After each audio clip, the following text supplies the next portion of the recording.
안녕하세요. 두잇 노드.js 프로그래밍 13장 모바일 서버 만들기 부분 진행하도록 하겠습니다.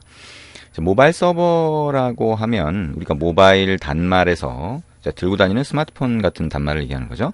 그 단말에서 요청이 들어오고 그 다음에 거기에 대한 응답을 주는 그런 서버를 만들어 보겠다라고 하는 얘기가 됩니다. 그래서 모바일에서 그러면 요청하는 거는 웹 서버가 아닌 다른 서버를 만들어야 되냐라고 생각할 수가 있겠죠. 이게 똑같습니다. 그러니까 요즘에는 예전에는 모바일용이라고 하면 보통 이제 모바일 단말이 그 CPU나 또는 메모리가 적고 그러니까 사양이 좀 떨어지는 걸 사용을 하게 되죠. 그리고 이 이더넷 모듈이라고 해서 인터넷으로 연결하는 그런 것들이 속도가 좀 느리고 하다 보니까 서버 자체도 모바일 전용 서버를 사용하거나 했었어요. 근데 지금은 이제 워낙에 이 모바일 단말들이 성능이 좋아졌죠. 그리고 기본적으로 안드로이드나 iOS 같은 OS가 뭐 인터넷 연결하는 거에 있어서는 일반 PC처럼 연결을 시켜주고 있어요. 그래서 큰 문제가 없기 때문에 서버를 그냥 웹 서버를 사용해도 됩니다. 지금까지 우리가 만들었던 웹 서버를 그대로 사용하면서 클라이언트만 웹 브라우저에서 보이는 웹 페이지가 아니라 안드로이드면 안드로이드 앱, iOS면 iOS 앱을 만들어서 아이폰에서 동작시키고 이렇게 할 수가 있는 거죠. 그럼 여기서 이제 모바일 서버는 뭘 얘기하냐? 모바일 단말에서 접속을 할 때는 일반 웹 브라우저에서 접속할 때와는 약간 다른 상황들이 생기게 돼요. 그런 내용들을 여기서 다뤄보려고 합니다. 자, 그래서 처음에 우리가 모바일 단말에서 앱이죠? 앱에서 이제 웹 서버로 어떤 데이터를 요청을 하고 응답을 받아서 처리를 하게 되는데 그때 일단 앱에서 어떻게 요청을 하는지에 대한 내용을 먼저 보도록 할 겁니다. 그리고 웹 서버에서 응답을 할 때도 우리가 일반적으로 이제 웹 페이지를 만들어서 응답을 보내줬었죠. 근데 그런 방법을 그대로 이제 모바일 단말에서 쓸 수도 있는데 그건 말고 데이터만 전달하는 방법을 사용하는 경우도 많아요. 그래서 그런 경우에 대해서 같이 한번 볼 겁니다. 그 다음에 이 모바일이라고 하면 보통 이제 들고 다니니까 이 각각의 단말을 관리할 필요성을 느끼는 경우가 많죠. 그래서 모바일 단말 관리 기능이라고 하는 것들을 같이 한번 만들어 볼 거고요. 그 다음에 이제 푸시 기능이라고 하는 게 있습니다. 안드로이드면 안드로이드, iOS면 iOS, 그 다음에 웹 쪽 같은 경우에도 우리가 이제 일일이 서버에 그 연결을 만들어 놓지 않아도 어떤 상황이 되면 갑자기 공지사항을 받아야 될 경우가 있어요. 근데 그 공지사항을 위해서 우리가 서버에 일일이 계속 확인을 하고 하는 게 아니라 어떤 상황이 되면 지금 단말 쪽으로 공지사항을 날려주는 거죠. 그걸 이제 푸시라고 하는데 그 푸시에 대한 내용 같이 한번 보도록 할 겁니다. 자, 먼저 첫 번째 모바일 단말에서 웹서버를 요청하는 내용 같이 한번 보도록 하죠. 일단 우리가 안드로이드 앱으로 한번 구성을 해볼 겁니다. 그래서 안드로이드 앱을 개발을 하려면 여기 보시는 것처럼 안드로이드 개발자 사이트에 가서 개발 도구를 다운로드 한 다음에 설치를 하셔야 돼요. 그걸 이제 안드로이드 스튜디오라고 하는데요. 안드로이드 스튜디오를 설치를 하고 나면 그러면 이제 우리가 한번 테스트만 해보도록 그렇게 할 겁니다. 우리가 이제 기존에 만들었던 웹 서버를 기준으로 해서 웹 브라우저에서 요청하던 것처럼 앱을 간단하게 구성을 해서 요청을 할 거예요. 근데 이 책은 이제 앱을 구성하는 게 목적은 아니잖아요. 그러다 보니까 여러분이 이제 앱 구성하는 방법을 잘 모르거나 하고 그러면 책에서 제공하는 그 방법 그대로 해서 한번 테스트만 해보시면 됩니다. 테스트만 해보시면 되고요. 서버 쪽만 필요한 대로 약간 수정을 하시면 되겠죠. 그래서 이게 앱에 대해서는 잘 모르지만 어쨌든 요청하고 응답을 받는 게 이런 방식으로 되는구나를 한번 이해를 해보시면 좋을 것 같습니다.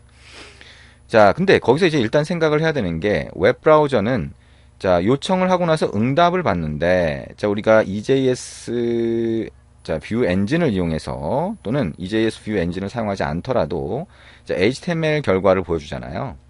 그래서 그대로 가져와서 웹 브라우저에 보여주게 됩니다. 근데 앱에서는 이 화면을 기본적으로 앱에 구성을 하기 때문에 화면 구성된 상태에서 데이터를 요청해서 받아온 거를 그대로 화면에 데이터만 갱신을 해주게 돼요. 그러다 보니까 HTML 웹 페이지를 받는 게 아니라 데이터만 받아야 되겠죠. 그래서 그거를 JSON 포맷으로 받게 됩니다. JSON 포맷은 자바스크립트의 객체 포맷을 객체를 문자열로 바꿔놓은 포맷이라고 보시면 돼요. 그래서 여러분이 이제 자바스크립트 같은 경우에는 중괄호를 이용해서 객체를 만들잖아요. 그리고 그 안에 속성들을 막 집어넣게 됩니다. 그래서 그런 속성들이 들어가 있는 객체를 문자열로 변환한 다음에 전달해주면 이쪽에서 그걸 다시 데이터로 복구해서 처리를 할 수가 있는 거죠. 그래서 응답을 보내줄 때의 형식이 좀 다르다라고 생각을 하시면 됩니다. 자, 그러면 응답을 보내줄 때의 형식이 다르니까 일단 서버 쪽을 좀 바꿔볼 텐데요. 자, 일단 여러분이 이제 패스포트 example 2 프로젝트를 폴더를 복사해서 모바일 example로 만들어 보시면 됩니다. 그러면 이 모바일 example이라고 하는 폴더 안에서 우리가 필요한 소스를 한번 수정을 해볼 겁니다. 자, 이 안에 routes라고 하는 폴더 안에 보면 우리가 user.js라고 있죠. 그래서 사용자 정보를 자, 조회를 해서 데이터베이스에서 조회를 해서 자, 클라이언트 쪽으로 보내주는 기능이 있는데 자, 그 중에 우리 보면 자, 사용자 추가하거나 리스트 유저라고 해서 조회하거나 하는 기능이 있었어요. 그죠? 근데 그 중에 우리 리스트 유저라고 하는데 한번 가보죠. 리스트 유저를 가보면 자, 사용자 리스트를 조회를 하고 있어요.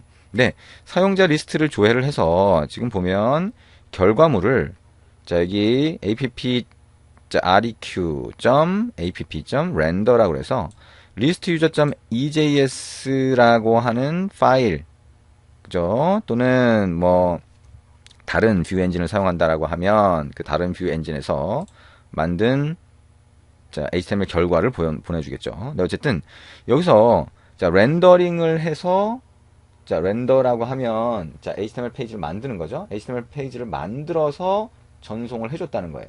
근데 아까 얘기한 것처럼 HTML 페이지를 만드는 게 아니라 자, 이거를 우리가 뭐예요?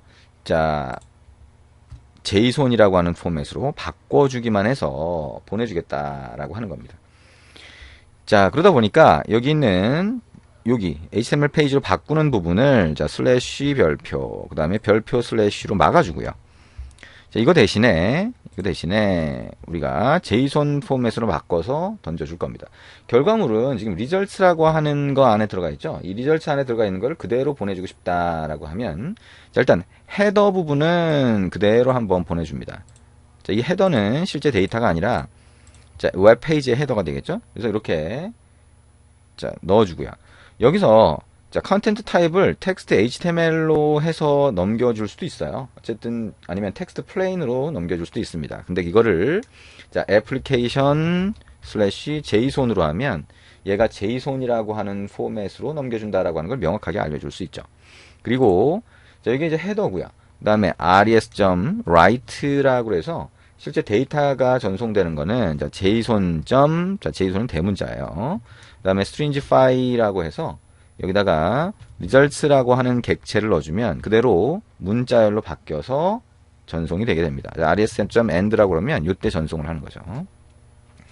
자, Ctrl S 눌러서 저장을 하면 자, 이 user라고 하는 user.js 안에 자, list user라고 하는 게 이렇게 결과물을 던져주고 있죠. 그러면 우리 config.js라고 하는데 안을 보면 자, list user라고 하는 게 뭐예요? 슬래시 프로세스 슬래시 list user라고 하는 패스로 요청을 하고 있죠. 그리고 이거는 우리가 public이라고 하는 자, 여기에 list user.html이 되나요? 자, 여기에 보면 자, 사용자 리스트를 조회하기 위한 자, 웹페이지가 되겠죠? 그래서 이 웹페이지에서 슬래시 프로세스 슬래시 리스트 유저로 요청을 하고 있어요.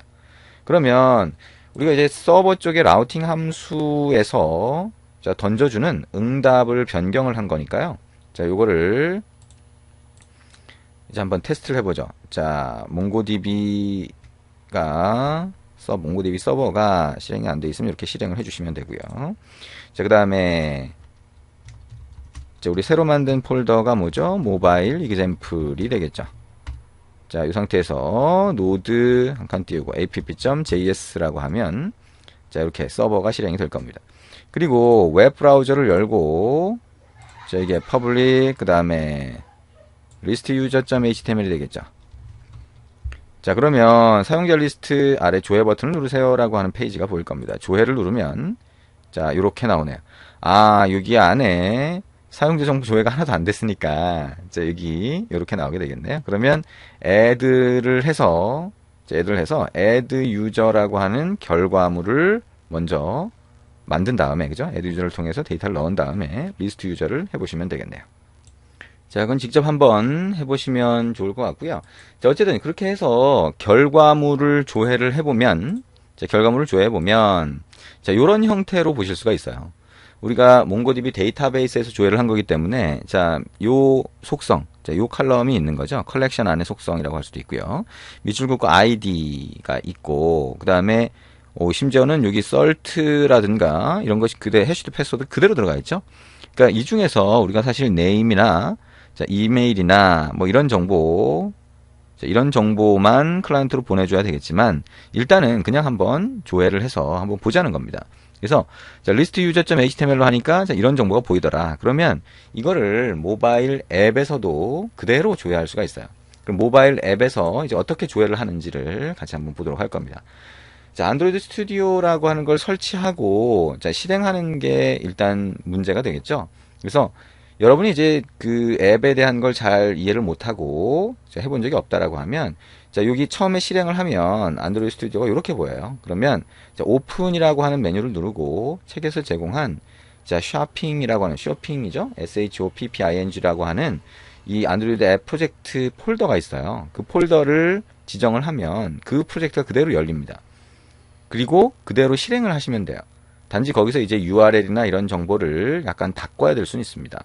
그래서 그렇게 해서 한번 테스트를 해보시면 되고요. 자, 우리는 지금 이제 안드로이드 쪽의 내용을 조금 진행을 해볼 거예요. 그래서 어떻게 진행하냐면 새로운 프로젝트를 만들고 자, 그 다음에 그 안에 화면 구성을 간단하게 하고요. 그 다음에 버튼을 클릭했을 때 그때 자, 조금 전에 우리가 바꾼 그 서버 쪽으로 해서 요청을 날릴 겁니다. 자, 그 과정을 어떻게 하는지 설명을 할 거예요. 설명하면서 한번 진행을 해볼 겁니다. 그래서 자, 우리 혹시라도 자, 안드로이드 앱을 조금이라도 해본 적이 있거나 뭐 자바 프로그래밍에 대해서 좀 해본 적이 있으신 분들은 한번 쭉 따라서 해보시면 어렵지 않게 하실 수가 있을 겁니다. 조금 이따가 그 과정 한번 진행해 보도록 하죠.